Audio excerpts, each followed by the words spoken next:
अस्सलाम वालेकुम स्टूडेंट्स उम्मीद करते हैं आप खैरियत से होंगे। और पहले तो आपको बहुत मुबारकबाद कि आप जो प्री नाइन्थ से अब आप नाइन्थ में आ गए हैं। तो अब ऐसा है, आप जानते हैं कि जो कोरोना मर्ज़ है वो बहुत शिद्दत इख्तियार कर गया। तो और स्कूल जो है वो अब हुकूमत जो है वो क्लोज़ ही रख दी है। तो इसीलिए अब हमें भी और आपको भी अब मेंटली तैयार होने की, ऑनलाइन क्लासेस के लिए तैयार होने की ज़रूरत है। और आपको जो काम करवाया जाएगा किसी भी सब्जेक्ट का, मैं तो फिज़िक्स करवाऊँगा, तो आपने उसको रोज़ का काम रोज़ करना है, ताकि बाद में वीडियोस भी, यानी कि जो काम होता है वीडियोस के थ्रू, पिक्चर्स के थ्रू, वो फिर आता रहता है और फिर बाद में मुश्किल हो जाती है। तो आपने ऐसा करना है कि रोज़ का काम रोज़ तैयार करना है, अपनी कॉपीज़ वगैरह पे लिख लेना है जो काम आपको करवाया जाएगा। और उसके बाद फिर आपका उसके हवाले से आपका टेस्ट ही लिया जाएगा। तो हम जो थे चैप्टर नंबर 2 कर रहे थे प्री नाइन्थ में। तो चैप्टर नंबर 2 का हमने कुछ टॉपिक्स पढ़े थे, ठीक है। तो ये आप देख सकते हैं चैप्टर नंबर 2 में हमने rest and motion, types of motion, ये लॉन्ग क्वेश्चन और सारा वाइब्रेटरी मोशन, यहाँ तक हमने पढ़ चुके थे, ठीक है। वाइब्रेटरी मोशन तक हमने पढ़ लिया हुआ था। तो अब जो है वो स्केलर्स एंड वेक्टर्स से आपका जो टॉपिक है वो हम स्टार्ट करते हैं। स्केलर्स एंड वेक्टर्स, ये जो आपके अब जो नाइन्थ में होगा वो स्केलर्स एंड वेक्टर्स से स्टार्ट हो रहा है। और आपका आगे जो मंथली टेस्ट होगा उसमें चैप्टर नंबर 1 भी इंक्लूड होगा। तो अच्छे तरीके से ज़ेहन नशीन कर लें कि आपका जो आगे मंथली टेस्ट है आई थिंक 12 मई से होगा। 12 मई तक से पहले पहले हमने आपको यानी कि चैप्टर नंबर 2 करवाएंगे, और मे भी ईद के बाद आपका, या ईद से पहले आपका मंथली टेस्ट होगा। उसमें फर्स्ट चैप्टर 1 और चैप्टर 2 जितना हो सके, उम्मीद है चैप्टर 2 पूरा ही हो जाएगा। तो ये चैप्टर 1 और चैप्टर 2 जो हैं वो आपके मंथली टेस्ट में इंक्लूड होंगे, ठीक है। तो अब हम चलते हैं जी आप अपने अगले टॉपिक के ऊपर।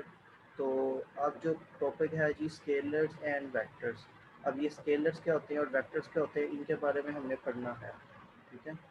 तो कहता है in physics we come across various quantities such as mass, length, volume, density, speed and force.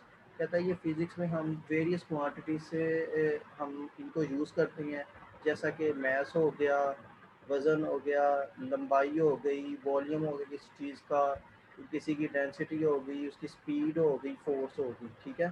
तो कहता है we divide them into scalars and vectors. तो हमने ये जो क्वांटिटीज़ हैं इनको स्केलर्स और वेक्टर में हमने डिवाइड कर दिया रखा हुआ।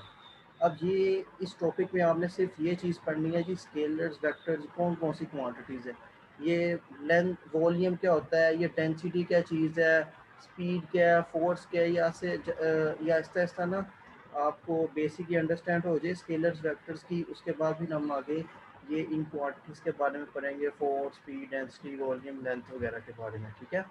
तो पहले हम स्केलर्स की डेफिनेशन देखते हैं, ये बहुत इंपॉर्टेंट अक्सर पेपर में भी आ जाती है। A scalar quantity is described completely by its magnitude only. तो स्केलर की डेफिनेशन है, स्केलर क्वांटिटीज़ को हम उसकी सिर्फ और सिर्फ मैग्नीट्यूड पर डिस्क्राइब करते हैं। अब यहाँ पे एक लफ्ज़ आया मैग्नीट्यूड का, तो यह भी आपको इसका अभी हम बता देते हैं ये मैग्नीट्यूड होती क्या चीज़ है, ठीक है। अब स्केलर्स हम इसको यहाँ से इसकी एक्सप्लेनेशन पढ़ते हैं। कहता है physical quantity which can be completely describe by its magnitude is called a scalar. तो ये भी स्केलर की डेफिनेशन बन जाती है, या तो आप ये वाली कर लें या पिंक बॉक्स वाली कर लें, इन दोनों में से कोई सी एक कर लें। अब ये आगे मैग्नीट्यूड का बताता है, the magnitude of a quantity means its numerical value with an appropriate unit such as 2.5 kilogram, 40 second, 1.8 meter etc. तो कहता है ये जो मैग्नीट्यूड है ना, ये ऐसी न्यूमेरिकल वैल्यू हुई है, न्यूमेरिकल निकला नंबर से, ठीक है। वो उसके साथ जिसके साथ यूनिट भी आए, इसके साथ उसकी जो न्यूमेरिकल वैल्यू होती है उसको हम मैग्नीट्यूड कहते हैं। जैसे कि 2.5 किलोग्राम है, तो किलोग्राम केजी जो है ये आप जानते हैं, चैप्टर नंबर 1 में पढ़ चुके हैं, ये होता है जी यूनिट। और ये जो 2.5 लिखा हुआ ना, ये इसकी मैग्नीट्यूड है। ठीक है, तो ये जैसे 40 सेकंड है, इसमें जो 40 होता है ये मैग्नीट्यूड है।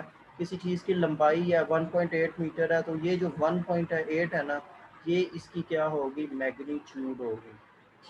ठीक है, जैसा कि हम बाज़ार से चीनी ख़रीदने जाते हैं, तो हम कहते हैं जी 1 किलो चीनी दे दो या 2 किलो चीनी दे दो, तो उसमें 1 या 2 जो नंबर है ना, वो उसकी मैग्नीट्यूड हो गई, और साथ वो जो किलोग्राम है वो उसका यूनिट हो गया।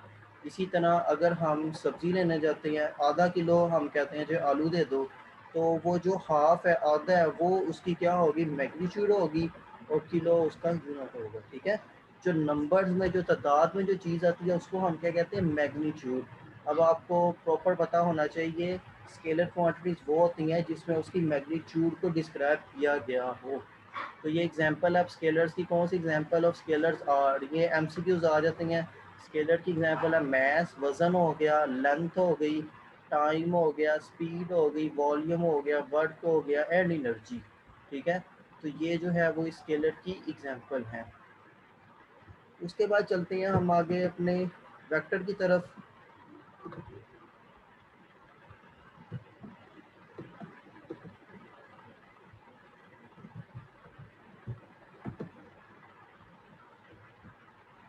अब हम अपने वेक्टर की तरफ चलते हैं। स्केलर हम पढ़ चुके हैं, अब वेक्टर्स। अब वेक्टर्स क्या होती हैं, वेक्टर्स की पहले हम डेफिनेशन देखते हैं। कहता है vector quantity is described completely by magnitude and direction. तो वेक्टर्स क्या होती हैं, वेक्टर्स हमें मैग्नीट्यूड और उसकी डायरेक्शंस के बारे में बताती हैं। यहाँ पे एक एक्स्ट्रा आ गई है जी, डायरेक्शन। तो इसके अंदर दो चीज़ें होती हैं, एक होती है मैग्नीट्यूड और दूसरी क्या होती है, डायरेक्शन होती है। ठीक है, तो वेक्टर में हमारे पास उसका नंबर होता है, और वो जो नंबर है उस किस सिमत में, कौन सी डायरेक्शन में है, वो यानी कि उसके साथ आ जाती है। मिसाल के तौर पर फोर्स है, अब हम कहते हैं जी फोर्स जो है वो राइट साइड पे लग रही है। ठीक है, जो राइट हो गया वो उसकी क्या होगी, डायरेक्शन होगी। जिस तरह ये टेबल आप देख सकते हैं, यहाँ पे ये मैं टिक कर दूँ यहाँ पे फिगर ए में। ठीक है, ये टेबल को कोई फोर्स लगा रहा है, तो देखें उसने ये जो ग्रीन कलर के एरो शो किए हैं F1 F2, ठीक है, उसके कोने से, तो ये जो F1 F2 है ना, ये इसकी क्या होगी, डायरेक्शन होगी। ठीक है, और इसके साथ वो उसकी मैग्नीट्यूड होगी कि कितनी, यानी कि 5, इसका यूनिट होता है न्यूटन फोर्स का। तो 5 न्यूटन फोर्स लग रही है, किस डायरेक्शन में लग रही है ये आपको एरो दिखा रहे हैं। उसी तरह ये सेकंड फिगर में देखें, फोर्स एक इस साइड पे भी लग सकती है और एक इस साइड पे भी, यानी कि दोनों अपोजिट साइड्स पे भी फोर्स लग सकती है। ठीक है, तो ये इसकी डेफिनेशन है, a vector quantity is described completely bye its magnitude and direction. तो ये ऊपर से यहाँ से भी कर सकते हैं, a vector can be described completely by magnitude along with its direction. Example of vectors are, आपने एग्जांपल भी करनी है, वेलोसिटी हो गई एग्जांपल, डिस्प्लेसमेंट हो गया, फोर्स हो गया, मोमेंटम हो गया, टॉर्क हो गया, ईटीसी। तो ये आपने ये आपने एग्जांपल याद कर लेनी है, चार हैं, 4-5 ये इसकी एग्जांपल्स हैं, तो ये आपने याद कर लेनी है। आपने करना किस तरह है, वेक्टर्स को लिखना है, इसके बाद उसकी डेफिनेशन लिखनी है, या इस तरह वेक्टर्स की हेडिंग दे के डेफिनेशन, उसके नीचे एग्जांपल, और ये शॉर्ट क्वेश्चन है। ठीक हो गया, तो velocity, displacement, force, momentum, torque, etc, ये होती हैं इसकी एग्जांपल। अब ये क्वांटिटीज़ होती क्या है, velocity, displacement, force, momentum, torque, इसको हम अगले चैप्टर्स में जाके डिटेल से पढ़ेंगे। ठीक है, वो आगे एग्जांपल देता है, for example distance of a place from reference point is insufficient to locate that place, the direction of that place from reference point is also necessary to locate it.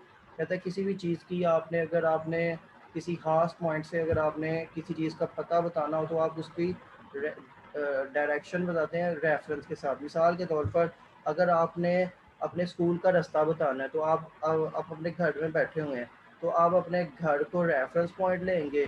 ठीक है, अपने घर को आप रेफरेंस पॉइंट लेंगे और आपने school की डायरेक्शन बताएंगे। ठीक है, तो एक ख़ास रेफरेंस से वेक्टर की डायरेक्शन होती है। जैसे कि ये टेबल है, इसकी ये वेक्टर है फोर्स, जो इसकी देखें डायरेक्शन इसके साइड से, कोने से, यानी के कोने से या साइड से इसकी डायरेक्शन है वो फोर्स की, ठीक है। और इसकी यहाँ पे देखिए अपोजिट साइड से डायरेक्शन है, तो डायरेक्शन किसी रेफरेंस पॉइंट से होती है। खैर ये आपने करना कैसे है, आपका जो आज का टॉपिक है वो एक स्केलर है, और उसके साथ आपने स्केलर है और स्केलर के साथ उसकी आपने कर लेनी है एग्जाम्पल्स, ठीक है। ये आपका स्केलर टॉपिक है, ये आपने एक स्केलर की आपने ये डेफिनेशन लिखनी है और ये इसकी एग्जांपल्स लिखनी है, ठीक है। Mass, length, time, speed, volume, work, energy. और उसके बाद आपका ये आ जाता है जी वेक्टर। और वेक्टर की यहाँ से जैसे मैंने फॉर एग्जाम्पल यहाँ पे है example of vectors are velocity, displacement, force, momentum, torque, ETC, ठीक है। तो आप यहाँ तक ही रखें। तो इसको अच्छे तरीके से काम करना है और कॉपीज़ पे लिख के आपने फिर कॉपी स्कूल भिजवा देनी है, इसको हम चेक कर लेंगे, ठीक है। तो आपने रोज़ का काम रोज़ पे करना है। थैंक यू वेरी मच, अल्लाह हाफिज़। और अपना आपने अच्छे तरीके से ख्याल भी रखना है, और साबुन से हाथ अच्छे तरीके से धोने हैं, ये वबाई मर्ज़ बहुत शिद्दत इख्तियार कर गई है। तो अपना भी ख्याल रखें, घर वालों का भी ख्याल रखें। थैंक यू वेरी मच, अल्लाह हाफिज़।